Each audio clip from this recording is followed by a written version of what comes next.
اعوذ باللہ من الشیطان الرجیم بسم اللہ الرحمن الرحیم اما یتساءلون عن النبأ العظیم الذی هم فیہ مختلفون۔ میرے محترم مخاطبین، برادران و خواہران، بالخصوص جامعۃ الفاطمہ دہلی سے تعلق رکھنے والی میری عزیز بہنوں، ہمارا درس تفسیر قرآن کے عنوان سے اس سیمسٹر میں سورہ نبا یا 30ویں پارے کے پہلے سورے سے آغاز ہو رہا ہے۔ انشاءاللہ پروردگار نے توفیق دی تو 30ویں پارے کی تفسیر اس سیمسٹر میں انشاءاللہ مکمل ہو جائے گی۔ ہمارا یہ درس روزانہ نہیں ہے، ہفتے میں 3 دن ہے۔ عام طور پہ دروس جو زیادہ واحد کے ہوتے ہیں وہ 5 یا 6 دن چلتے ہیں، لیکن یہ درس 3 دن کا ہے، اور امید کرتا ہوں کہ 30ویں پارے کی تفسیر یا کافی حد تک 30ویں پارے کی تفسیر ہو جائے گی، اور اگر آپ کا ذوق و شوق باقی رہا، پروردگار کی مدد شامل حال رہی، تو سیمسٹر یا ترم کے اختتام سے پہلے یا اس کے بعد کچھ دروس اگر ضرورت پڑی تو فوق برنامہ کے طور پہ پیش کروں گا، تاکہ 30واں پارہ تشنہ گفتگو نہ رہ جائے۔ تفسیر کے سلسلے سے میں نے آپ لوگوں کی خدمت میں ایک لنک بھیجی ہے یوٹیوب کی، جس میں تاریخ مفسرین کے عنوان سے میرا ایک درس ہے۔ وہ اس عنوان سے ریکارڈ تو نہیں کیا گیا تھا کہ اسے یوٹیوب پہ یا انٹرنیٹ پہ ڈالنا ہے، اور میں ایک جگہ درس دے رہا تھا، بیٹھے ہوئے لوگوں میں سے کسی نے ریکارڈ کر دیا اور وہ انٹرنیٹ پہ اپلوڈ کر دیا گیا ہے۔ تو ظاہری کوالٹی بہت حسین نہیں ہے، لیکن اس کا میٹر جو ہے وہ تاریخ تفسیر کے عنوان سے جب تفسیر کے درس کا آغاز ہو تو جو میرا پہلا درس ہونا چاہیے اور ہوتا ہے، وہ درس اس کلپ میں موجود ہے، لہٰذا اس کو آپ لوگ دیکھیے گا، اس کو سماعت کیجیے گا۔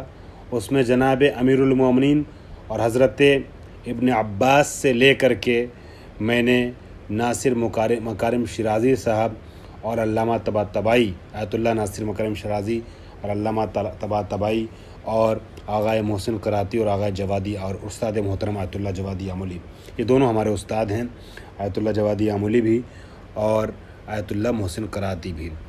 ان لوگوں کے سلسلے تک بہت تیزی سے میں نے 45 منٹ میں ایک داستان کو سمیٹ کر کے اس کلپ میں پیش کیا ہے، اس کو آپ لوگ ضرور دیکھیے گا۔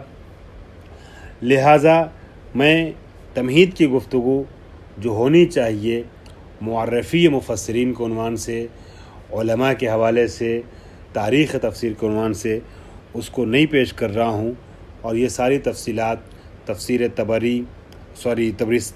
تبرسی یعنی مجموع البیان، تفسیر المیزان یعنی علامہ طباطبائی کی جو تفسیر ہے، اور تفسیر صافی، اسی طریقے سے تفسیر نمونہ اور تفسیر تسنیم، تفسیر نور وغیرہ دیگر جو ہماری چھوٹی بڑی تفاسیر تاریخ میں رہی ہیں، یا اہل سنت کی جو تفاسیر ہیں، تفسیر بیضاوی، تفسیر زمخشری اور تفسیر کبیر، تفسیر در المنصور وغیرہ، تفسیر کشافی، تفاسیر جو ہے یہ آپ لوگ دیکھیے گا، انشاءاللہ مراجعہ کیجیے گا اس درس میں، تو انشاءاللہ آپ کے لیے آج کا جو درس، اس کی تمہید جو ہونی چاہیے وہ وہاں آپ کو ملے گا، اور اس کو آپ لوگ ایک ذخیرے کے طور پہ محفوظ کیجیے گا، اس کلپ سے نوٹ بنائیے گا۔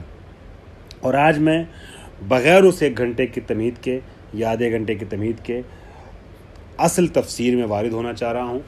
ہماری جو تفسیر ہے وہ سورہ نبا کے سلسلے سے شروع ہوگی، اور اس میں اگرچہ آپ مطالعے کا شوق ہو، ذوق ہو، تو علامہ آیت اللہ ناصر مکارم شیرازی کی آسان تفسیر ہے، تفسیر نمونہ، اس میں بھی تیسویں پارے کو آخری پارے کو آپ لوگ دیکھ سکتی ہیں، یا آسان تفسیر اور بہت سجا کر کے اور مختصر لفظوں میں بہت سے پیغامات پر مشتمل تفسیر نور جو آیت اللہ محسن کراتی کی ہے، اسے دیکھ سکتی ہیں منبع درسی کے عنوان سے۔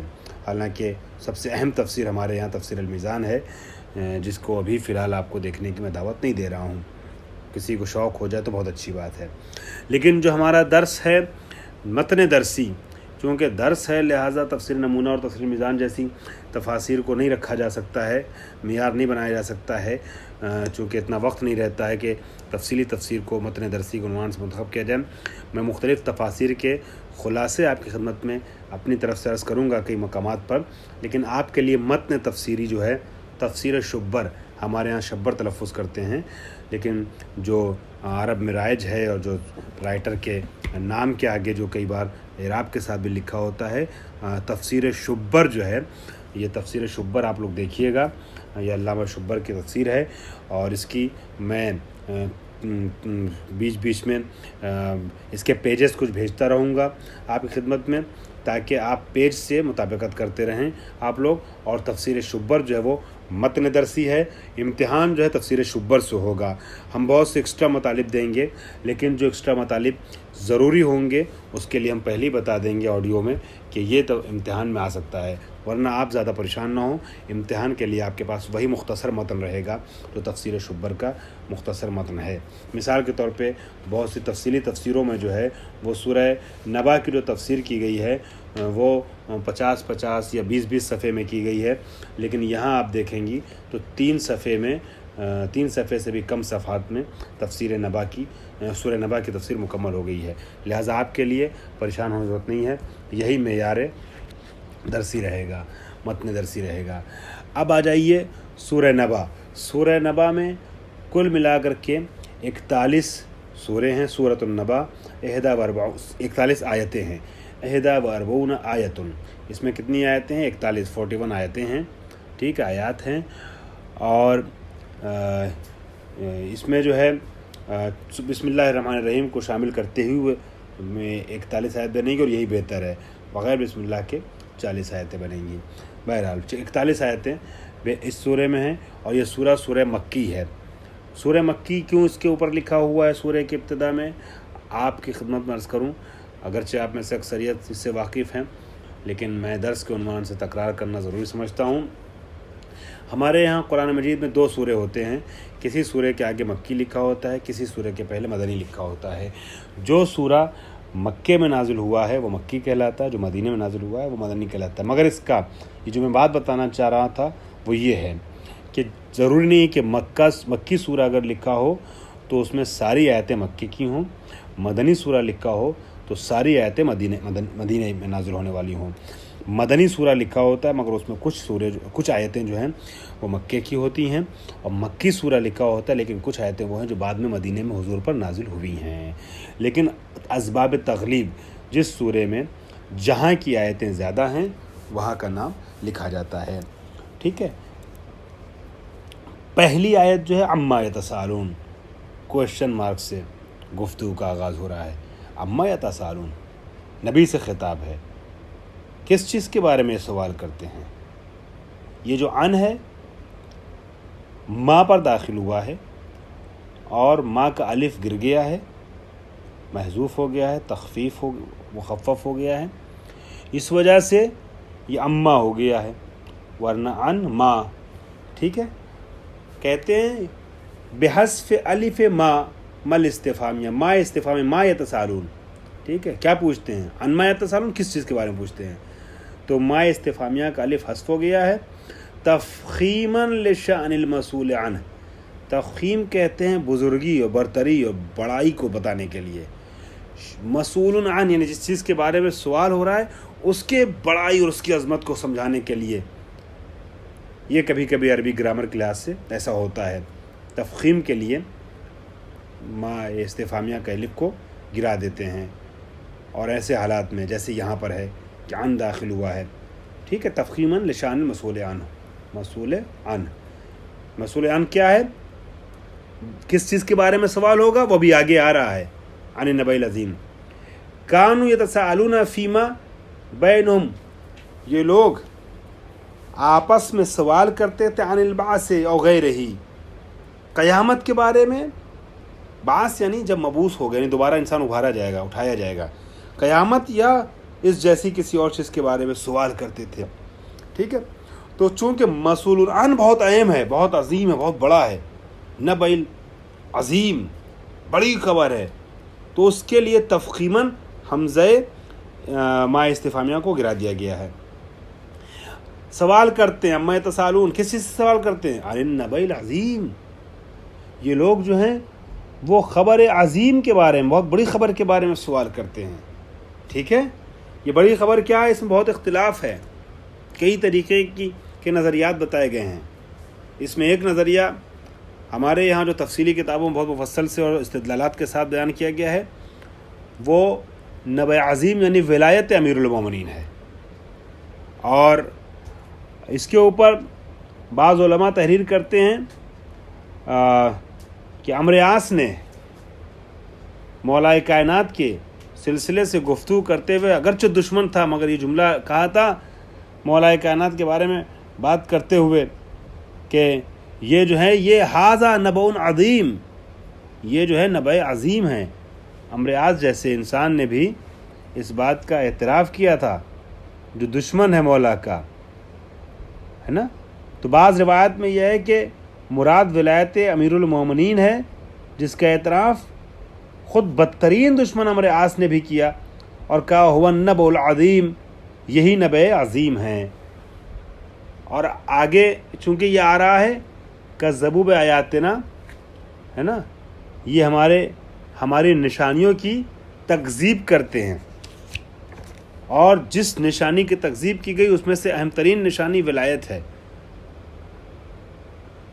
اور جو واقعات نقل ہوئے ہیں، جس میں سے ایک میں نے واقعہ آپ کے سامنے بیان کیا، اس طریقے کے واقعات چونکہ نبأ عظیم کہہ کے علی کو پکارا جاتا تھا یا علی کے بارے میں گفتگو ہوتی تھی، تو یہ احتمال تقویت پاتا ہے کہ نبأ عظیم سے مراد یعنی بڑی خبر جس کے بارے میں اختلاف ہے، سوال ہے، آپس میں گفتگو ہے، یہ ولایت امیر المومنین ہے. اور ایک نظریہ یہ ہے کہ هو البعث، انہوں نے بعث کا نظریہ بیان کیا، قیامت. اول کتاب، یا کتاب کے، چاہے کتاب صامت ہو، ٹھیک ہے، ان قرآن مجید کے بارے میں یہ لوگ سوال کرتے ہیں آپس میں دوسرے سے، یا کتاب ناطق ہو. ناطق ظاہر سے بات ہے اہل بیت ہیں، قرآن ناطق یا قرآن صامت.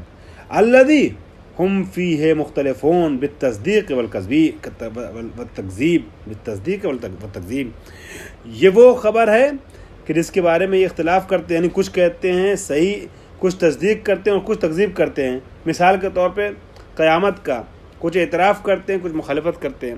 ولایت امیر المومنین اگر مراد ہے، اس کی کچھ مخالفت کرتے ہیں، کچھ موافقت کرتے ہیں، تصدیق کرتے ہیں. کلا سیعلمون، یہ ان قریب جان لیں گے، بالکل جان لیں گے، ہرگز جان لیں گے، بے شک جان لیں گے کہ کلا جو آتا ہے وہ کس لیے آتا ہے، کس لیے آیا ہے؟ رد علی التکذیب بہی، روکنے سے کے لیے آیا ہے تکذیب سے. کچھ لوگ اس خبر کی تصدیق کرتے ہیں، کچھ تکذیب کرتے ہیں. جو تکذیب کر رہے ہیں ان کی تکذیب سے ان کو باز رکھنے کے لیے آیا سیعلمون. یہ جو تکذیب کر رہے ہیں اس خبر کی نا، ان کو پتہ چل جائے گا، ابھی نہیں سمجھ میں آ رہا ہے نا. عاقبت تکذیبہم، سیعلمون عاقبت تکذیبہم، اپنی تکذیب یعنی جھٹلانے کی عاقبت اور اس کے نتیجے کو یہ دیکھ لیں گے. ثم کلا سیعلمون، یہ ثم پھر تکرار تک اس کے لیے آیا ہے، اس کلا کی تاکید کے لیے آیا ہے، مبالغے کو سمجھانے کے لیے آیا ہے. ٹھیک ہے، کہ یہ لوگ ضرور دیکھیں گے، ان کو پتہ چل جائے گا، یعنی جب ان کی موت کا وقت آئے گا یا جب قیامت آئے گی تب ان کو سمجھ میں آ جائے گا کہ جس چیز کے لیے وہ جھٹلا رہے تھے وہ کیا چیز تھی. ہمارا پہلا درس اس کا وقت ختم ہو رہا ہے، لہٰذا انشاءاللہ اگلے درس میں اس جملے کو میں مکمل کروں گا. وآخر دعوانا الحمدللہ رب العالمین.